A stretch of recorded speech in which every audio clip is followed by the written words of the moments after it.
Episode में आपने देखा कि आडम शिपयार्ड गया होता है कप्तान से मिलने।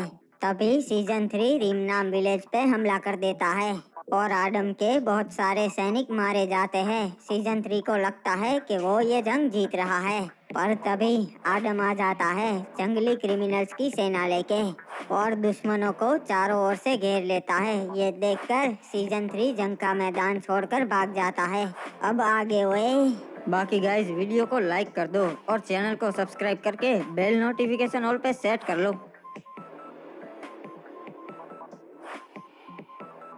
बाबू मोसाई, अब जंग का समय आ चुका है और हमने हमारी सेना तैयार कर ली है, पर सिर्फ सेना से कुछ नहीं होता। जंग जीतनी है तो एक रणनीति होनी चाहिए। सही कहा महाराज, पीक के सामने आज तक कोई भी राज्य जंग नहीं जीत पाया। हाँ बाबू मोसाई, पर हम ये जंग जीतेंगे। तुम्हारे पास कोई सुझाव है? जी महाराज, मैंने अपने कुछ आदमी भेजे थे पीक पे। उन्होंने मुझे बताया है कि सकुरा दूसरे राज्यों की तरह अपनी फौज अपने महल पे नहीं रखता। उसने अपनी फौज पीक की सरहद पे तैनात कर दी है। उसके लोग हर वक्त चारों ओर मौजूद रहते हैं और कोई भी राज्य आगे से हमला करेगा तो उसके सैनिक उन्हें चारों ओर से घेर लेते हैं, तो सकुरा तक पहुंचना नामुमकिन है महाराज।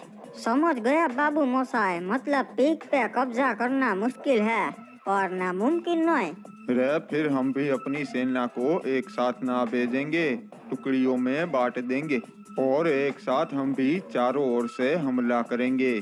सही कहा, और मैं अपनी टुकड़ी के साथ सीधा सकुरा के महल पे हमला करूंगा। जब तक उसे मालूम पड़ेगा कि हमने हमला कर दिया है, तब तक उसकी आधे से ज्यादा सेना मारी जा चुकी होगी। रे सही कहा महाराज, हम ऐसा ही करेंगे।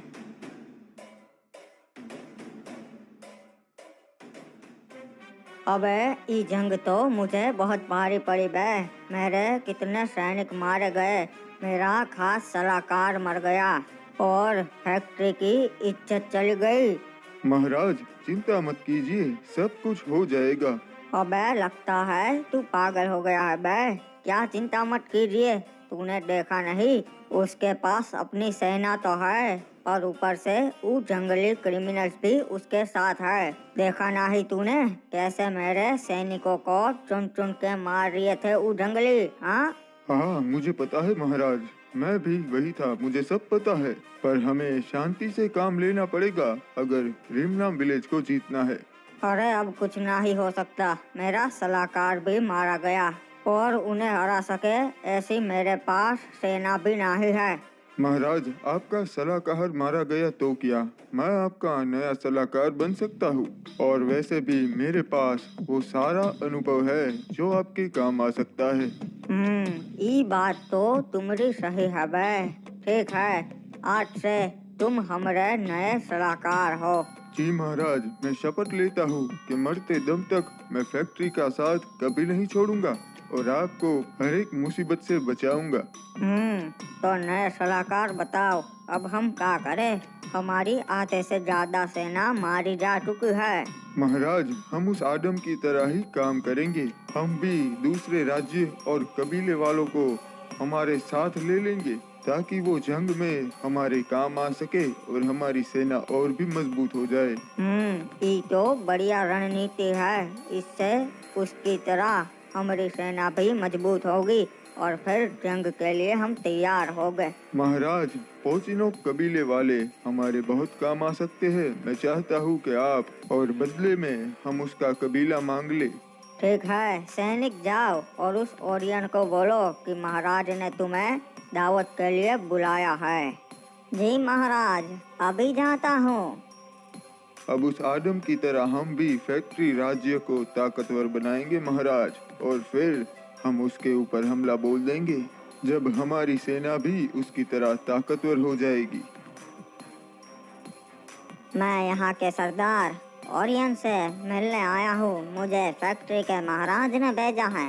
अच्छा, तो तुम्हें फैक्ट्री के महाराज ने भेजा है, बताओ मुझसे क्या काम है उन्हें।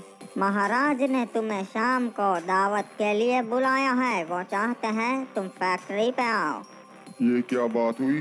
भला महाराज ने मुझ जैसे सरदार को दावत में क्यों बुलाया है? क्योंकि वो अपने पड़ोसियों से अच्छे संबंध बनाना चाहते हैं, इसलिए। ये तो बहुत अच्छी बात है। ठीक है, मैं महाराज की दावत में जरूर आऊंगा। शाम को फैक्ट्री पे आ जाना सरदार। कमाल हो गया, महाराज को आज तक हमारे कबीले की जरूरत नहीं पड़ी, पर आज अचानक से क्या हो गया? मेरे भाइयों, आप लोगों ने बहुत बहादुरी से जंग लड़ी। ये हमारी पहली जंग थी, फिर भी आप लोगों ने फैक्ट्री जैसे राज्य को करारा जवाब दिया और हम ये जंग जीत गए। सीजन 3 मैदान छोड़ के भाग गया और हमारी ये जंग जीतने की वजह क्रिमिनल्स है। इनके बिना ये जंग जीत पानी बहुत मुश्किल होती, तो इनका भी मैं शुक्रिया अदा करना चाहूँगा। और आज सबको मेरी तरफ से शाही दावत।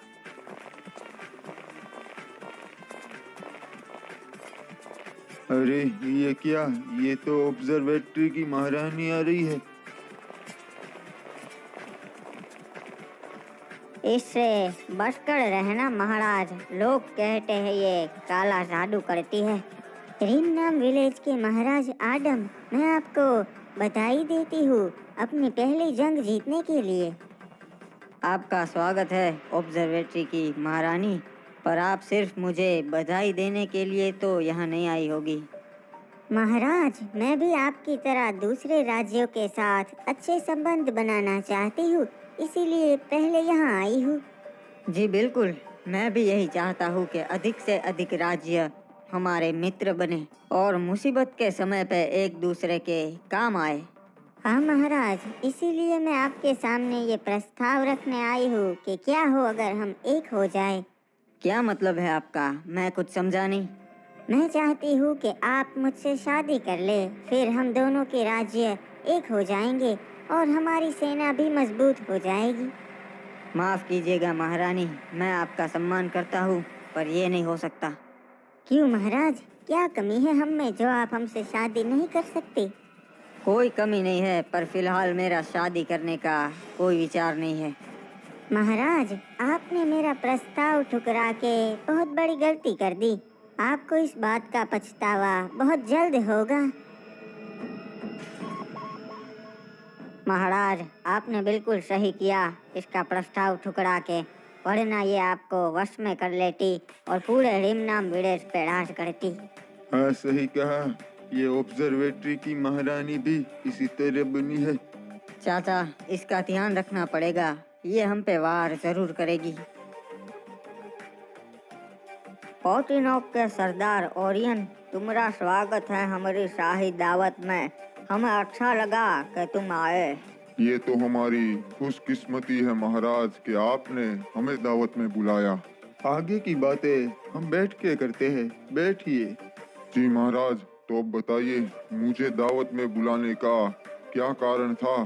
तुम्हें तो मालूम ही है ओरियन, आजकल बरमूडा के हालात ठीक नहीं है, इसलिए हमने सोचा है कि हम कुछ कबीले और राज्यों के साथ अच्छे संबंध रखें ताकि जंग में हम एक दूसरे के काम आ सके। जी महाराज, ये तो बड़ी ही अच्छी बात है। अगर जंग हुई तो पोर्टिनोक कबीला आपके लिए जरूर लड़ेगा। हाँ, वो तो तुम लड़ोगे, पर एक और बात भी है। आज के बाद पोर्टिनोक नहीं, फैक्ट्री कहलाएगा। ये क्या बोल रहे हैं महाराज? हम आपके लिए जंग में जरूर लड़ेंगे, पर ये नहीं होगा हमसे। इसमें तुम्हारा भी फायदा है। तुम्हारे कबीले के ऊपर कोई राज्य हमला नहीं करेगा। नहीं महाराज, मैं ये नहीं कर सकता। पोर्टिनोक कबीला स्वतंत्र रहना चाहता है, हमें फैक्ट्री के अंदर नहीं आना है।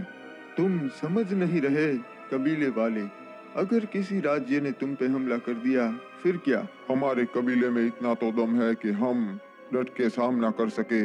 तो तुम्हारा आखिरी फैसला यही है?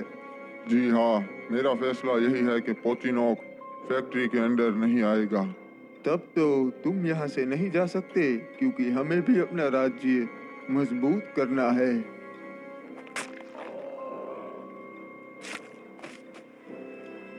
पर चिंता मत करो, तुम्हारे कबीले वासियों को मैं बता दूंगा कि तुम्हें तुम्हारे किसी दुश्मन ने मार दिया।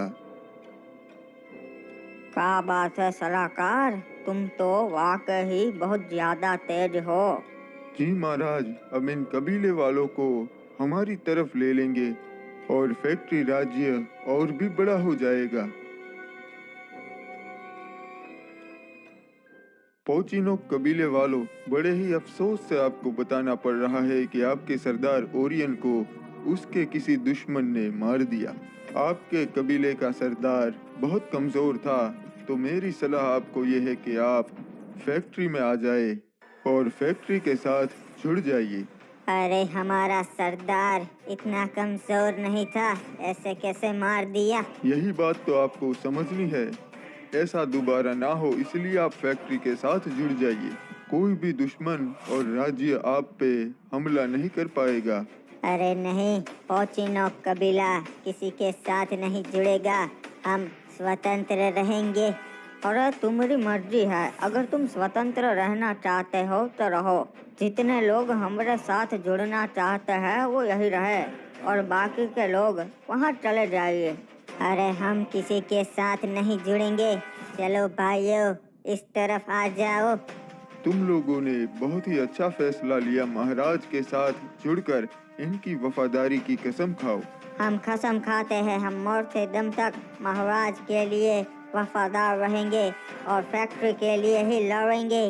बड़ा ही अच्छा फैसला लिया तुम लोगों ने। वैसे भी पोचिनोक तो फैक्ट्री के अंदर ही आएगा।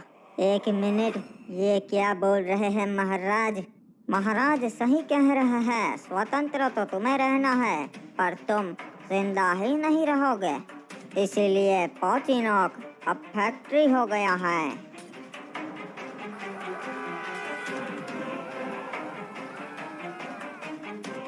बाबू मोसाई, वो समय आ चुका है जिसका हमें बेसब्री से इंतजार था।